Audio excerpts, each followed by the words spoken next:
Dr. Harley Rotbart joins me now from Denver. He's a pediatrician, author of several parenting books. Dr. Rotbart, how concerned are you about these newer variants on children, and how should that affect decisions on reopening schools, if at all? Well, it's always a risk-benefit analysis, and the risk to kids of keeping them home, in my mind, outweighs the benefits of keeping them home. And we have now, thanks to CDC guidelines, American Academy of Pediatric guidelines, we have very safe procedures for keeping kids and teachers protected in their schools. Yes, the variants may be more transmissible, but the protective measures that we can enforce and should enforce will protect us. That being said, there are so many rules when it comes to attending school in person. I'm going through it right now with my daughter, and we're hearing that most infections come from outside the school when kids and teachers are at home or out in their community. So what more can school administrators do when there is already a lot of testing on students and teachers when they do return to school? Well, fortunately, community transmission across the country, except in the isolated areas that Dr. Ulsterholm mentioned in the last piece, community transmission is going down. Vaccines are winning this war against the new variant and against community transmission. Our goal has to be to protect the kids in school and to protect the teachers in school. CDC guidelines are very, very precise in how to do that. They've been shown to be very successful. And fortunately, although there are a few more kids getting hospitalized, for the most part, even when the kids are infected, they are benignly infected with the new variant. And we're seeing a lot of teachers, administrators, part of that vaccination crowd. Well, at least here, a lot of them have had their second vaccination. That being said, do you think that the issue of school reopening has become politicized? Of course it has. In this country, everything is politicized, and it's unfortunate when kids' mental health and physical health and mental well-being are at stake. This should not be a political issue. It has become a political issue, and I'm sorry about that. But I think what we do have to do now is, as the buzzword phrase has been, trust the science.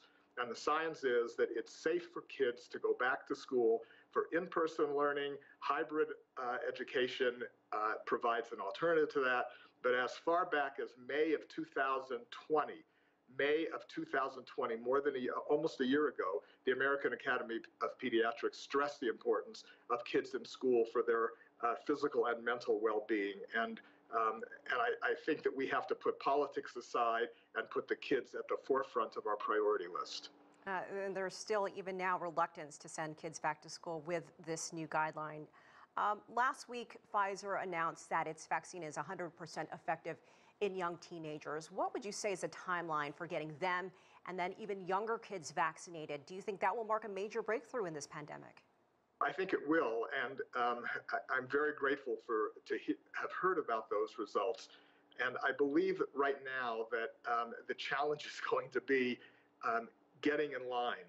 That is, even though many states, including Colorado, where I'm located, have approved the use of the Pfizer vaccine for kids older than 12 years of age, getting the vaccine is tough, and the line is still filled with people in older age demographics and with underlying diseases, and those people have to be prioritized. So of course, we want to get adolescents immunized as soon as possible, but we can't do that to the exclusion of people who have been waiting in line in higher risk demographics. You know, a lot has been made about learning loss, the disparities between rich and poor this past year when it comes to kids in schools. What would you say are your biggest concerns?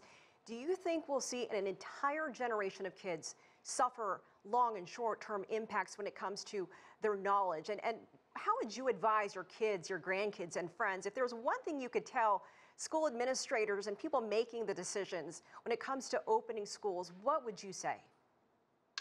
Kids' brains and learning abilities are very plastic, and they have a remarkable ability, greater than adults' ability, to adjust.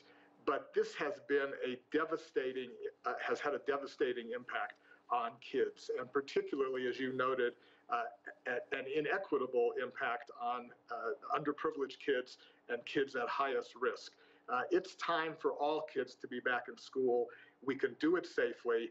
And my advice is that at this point, we need to put all of our emphasis on kids recovering from this past year and moving on in a way that accelerates in order to compensate the educational loss that they've had.